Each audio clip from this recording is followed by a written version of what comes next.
ബിസ്മില്ലാഹിർറഹ്മാനിർറഹീം. അൽഹംദുലില്ലാഹി റബ്ബിൽ ആലമീൻ. സ്വല്ലല്ലാഹു വസ്സലാമു അലാ റസൂലില്ലാഹി വഅലാ ആലിഹി വസഹ്ബിഹി അജ്മഈൻ. അമ്മാ ബഅദ്. വരെ സ്നേഹം നിറഞ്ഞവരെ, ഇവിടെ ഇത്ര നേരം സൂചിപ്പിച്ച വിഷയത്തിൻ്റെ, പുസ്തകം എഴുതപ്പെട്ട വിഷയത്തിൻ്റെ ചില കലങ്ങൾ സ്പർശിക്കുന്ന ഒരു പാനൽ ഡിസ്കഷനാണ് ഇൻഷാ അല്ലാഹ് അവിടെ നടക്കുന്നത്. പാനൽ ഡിസ്കഷൻ പങ്കെടുക്കുന്ന ആളുകളെ മുഖപരിചയം കൊണ്ട് തന്നെ വ്യക്തമായിട്ടുണ്ടാവും. വളരെ സജീവമായിട്ട് സമൂഹ മാധ്യമങ്ങളിൽ ഇസ്ലാമിക വിഷയങ്ങളിൽ ഇടപെടുന്ന, വിമർശനങ്ങൾക്ക് മറുപടി കൊടുക്കുന്ന, വിശദീകരണം കൊടുക്കുന്ന ആളുകളാണ്. Doctor Abdulla Abbas C, Rasheed Husaibi Elamkulam, Muhammad Najeeb, doctor Muhammad Najeeb, ആദിത്യഫ് സലാഹി എന്നിവരാണ് നമ്മുടെ കൂടെ ഉള്ളത്. ഈ വിഷയത്തിൻ്റെ പല തലങ്ങളിലേക്ക് ഇൻഷാ അല്ലാഹ് നമ്മുടെ ചർച്ച പോകും. ഒപ്പം തന്നെ അവസാനം ഇവിടെ സൂചിപ്പിച്ച വിഷയങ്ങളിൽ അതിൻ്റെ എക്സ്റ്റൻഷൻ ആയിട്ടോ അല്ലെങ്കിൽ ഈ വിഷയത്തിൻ്റെ നമ്മളിവിടെ സ്പർശിക്കാത്ത തലങ്ങളായിട്ടോ എന്തെങ്കിലും സംശയങ്ങളോ വിശദീകരണം ആവശ്യമുള്ള ഏരിയകളോ ഉണ്ടെങ്കിൽ സൂചിപ്പിക്കാൻ, ചോദിക്കാൻ കുറച്ച് സമയം, ഒരുപാട് സമയം ഉണ്ടാവില്ല, കുറച്ച് സമയം ഉണ്ടാവും എന്നുള്ളത് സൂചിപ്പിക്കാൻ, ഓർമ്മിപ്പിക്കാണ്. അപ്പോൾ ആ സമയത്തേക്ക് ഒരു 20 മിനിറ്റ് കഴിയുമ്പോഴേക്ക് ചോദ്യങ്ങളുണ്ടെങ്കിൽ തയ്യാറായി നിൽക്കണം എന്നുള്ളത് പ്രത്യേകം ഓർമ്മിപ്പിക്കുകയാണ്. ആ ചോദിക്കാൻ ആരെങ്കിലും ഉണ്ടോ എന്ന് ചോദിച്ചിട്ടുള്ള ഒരു ലാഗ് ഒഴിവാക്കാലോ. വിഷയത്തിലേക്ക് നമ്മൾ കിടക്കണം. സർവ്വമത സത്യവാദം എന്ന വാദം കൊണ്ടുവരുന്ന ആളുകളും അവരുടെ പല വാദങ്ങളും കേരളത്തിൻ്റെ പൊതുമണ്ഡലം പലതരത്തിൽ അറിഞ്ഞു തുടങ്ങുന്നതാണ്. ഇപ്പോൾ രണ്ട് രീതിയിലാണ് അവരുടെ വാദങ്ങൾ വരാറുള്ളത്. ഒന്ന് പറഞ്ഞാൽ ഇതാണ് യുക്തിപരം, അല്ലെങ്കിൽ ഇതല്ലേ നല്ലത്, ഇതല്ലേ യുക്തിപരമായിട്ട് ശരിയായിട്ട് തോന്നുന്നത് എന്നവർ യുക്തിപരമായ വാദങ്ങൾ പറയാതെ അവർ പറയാറുണ്ട്.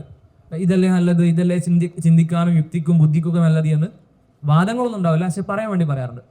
രണ്ടാമത്തെ രീതി എന്ന് പറഞ്ഞാൽ വൈകാരികമായിട്ട് പറയാറാണ്. അഥവാ ഇതല്ലേ എല്ലാവർക്കും ഒരുമിച്ച് പോകാൻ നല്ലത്, ഒരാളും മറ്റൊരാളുടെ വിശ്വാസത്തെ പറ്റി തെറ്റാണെന്ന് പറയേണ്ട, അതിൽ പ്രശ്നങ്ങളുണ്ടെന്ന് പറയേണ്ട, എല്ലാവർക്കും ഒരുമിച്ച് നിൽക്കാൻ, ആ ഒരു സാഹോദര്യം നഷ്ടപ്പെടാതിരിക്കാൻ, ഒരു ഐക്യം നഷ്ടപ്പെടാതിരിക്കാൻ ഇതല്ലേ നല്ലതെന്നുള്ളതാണ്. അപ്പോൾ വൈകാരികമായിട്ടുള്ള എല്ലാവർക്കും ഇതല്ലേ നല്ലത് എന്നൊരു ചോദ്യവും, അതേപോലെ തന്നെ യുക്തിപരമായിട്ടുള്ള ഇതല്ലേ ശരിയായി തോന്നുന്നതെന്ന ചോദ്യമാണ് പലപ്പോഴും ചോദിക്കാറുള്ളത്. അപ്പോൾ ആ ചോദ്യങ്ങളുടെ പലതരത്തിലുള്ള ഉത്തരങ്ങളിലേക്ക് നമുക്ക് കടക്കാൻ സ്വാഭാവികമായിട്ട് നമ്മൾ സംസാരിക്കുന്നത് ബഹുമാനായിട്ടുള്ള റഷീദ് ഹുസൈബി ഏലംകുളമാണ്.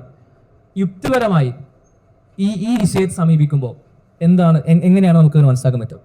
യുക്തിപരമായി സർവ്വവേദ സത്യവാദവും സർവ്വമത സത്യവാദവും തന്നെയല്ലേ ശരി എന്ന് ഈസിയായിട്ട് ആളുകൾ വീണ് പോകുന്ന ഒരു ലോജിക്കാണ്.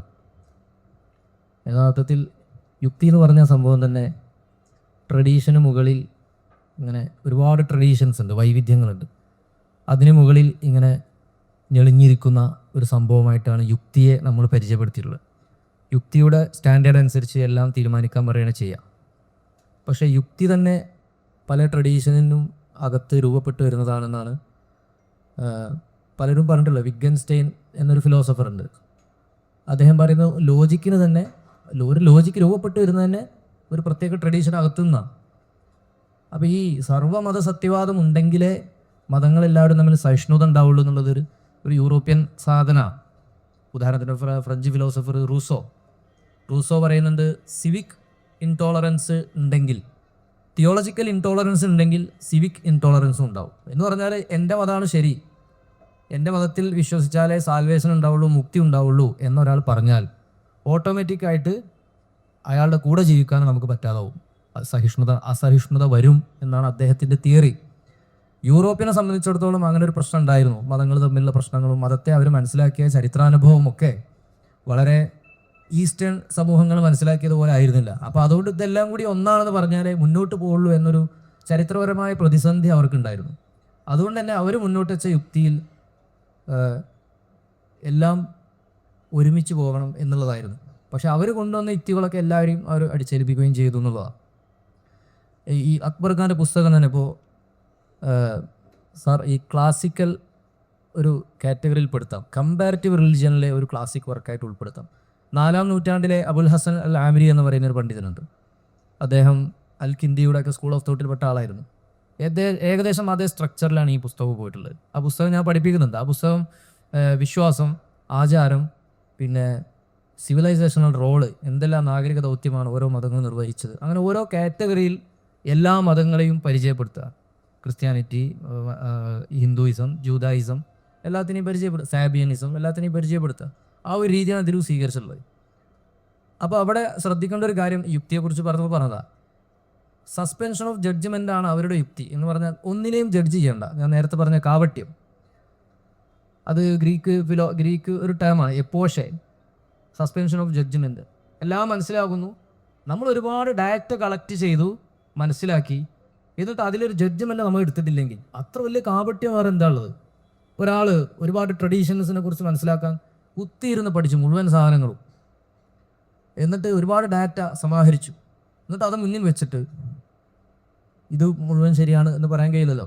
അതിനും ആ കളക്ട് ചെയ്ത ഡാറ്റയോട് ചെയ്യുന്ന മിനിമം ജസ്റ്റിസ്, നീതി എന്ന് പറഞ്ഞാൽ അത് ഒരു ജഡ്ജ്മെൻറ്റിന് തയ്യാറാവുന്നതാണ്. അപ്പോൾ ആ ഒരു ജഡ്ജ്മെൻറ്റിന് എല്ലാവരും തയ്യാറാവണം എന്നുള്ളതാണ്. തയ്യാറായിക്കൊണ്ട് തന്നെ മറ്റുള്ളവരോട്, മറ്റുള്ള മതങ്ങളോട്, മറ്റുള്ള ട്രഡീഷൻ പിന്തുടരുന്നവരോട് ബഹുസ്വരതയിൽ ജീവിക്കാം എന്ന് മുസ്ലിം നാഗരികത തെളിയിച്ചതാണ്. അപ്പോൾ ബഹുസ്വരതയോടെയും മൈത്രിയോടെയും ജീവിക്കണമെന്നുണ്ടെങ്കിൽ എല്ലാവരും തമ്മിൽ കോംപ്രമൈസ് ചെയ്യണം എന്ന് യൂറോപ്യൻ യുക്തൻ. അതേസമയം നമ്മുടെ ജീവിതാനുഭവം എല്ലാം ശരി, നമ്മുടേത് മാത്രമാണ് ശരി എന്ന് വിശ്വസിക്കുമ്പോഴും മറ്റുള്ളവരുടെ ശരികളെ മാനിച്ച് ജീവിക്കാം എന്നത് നമ്മുടെ യുക്തി. അപ്പോൾ ആ യുക്തി എന്ന് പറയുന്നത് വളരെ കേവലമായിട്ട് ട്രഡീഷൻസിനോടുള്ള ബന്ധം വെച്ച് നോക്കുക എന്നുണ്ടെങ്കിൽ അതിങ്ങനെ എല്ലാത്തിൻ്റെയും മുകളിൽ കസേരട്ടിരിക്കുന്ന ഒരു സംഭവമായിട്ട് നമ്മൾ അതിനെ മനസ്സിലാക്കുന്നില്ല. ഇത്തരം കാര്യങ്ങൾ ഉൾക്കൊണ്ടുകൊണ്ട് മാത്രമേ ഈ പുസ്തകത്തെയും ഈ ചർച്ചയും സമീപിക്കാൻ പറ്റുള്ളൂ എന്നാണ് ഞാൻ വിലയിരുത്തുന്നത്.